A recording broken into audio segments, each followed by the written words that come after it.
At this point, there's still a lot of fog. There's still so much unknown. So Mercury is not here to deliver some sort of certainty, but rather, Mercury this week, it's asking us to tell the truth without rushing to make it hopeful. It's asking us to process and witness the grief without defining or punctuating any specifics or details of what comes next. So this week, equanimity. This is our medicine. This is our helper. This is Mercury's potential superpower.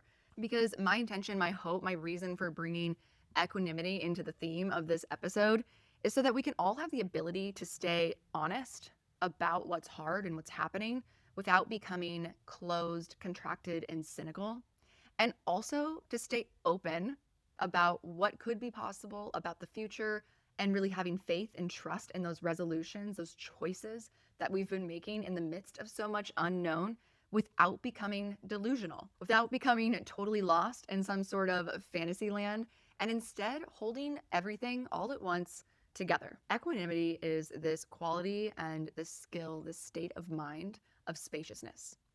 And equanimity is not an indifference. It is not avoidance. It is not going to a place with a lack of discernment or care.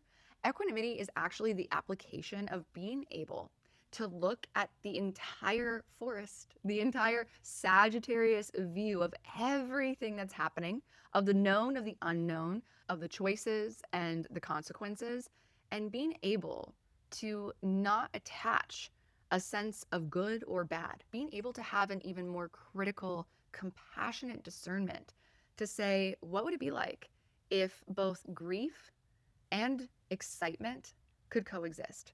So equanimity is not bypassing, it's not avoiding looking at what's happening, it is not forcing faith, it is not an emotional suppression. Equanimity is actually letting grief be present without letting it collapse us into meaning, not getting trapped into a cynical cycle of worry or disappointment. Equanimity is letting uncertainty exist without demanding answers.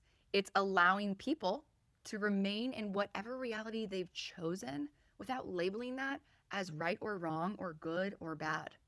It's the ability to accept things, accept all things as they are.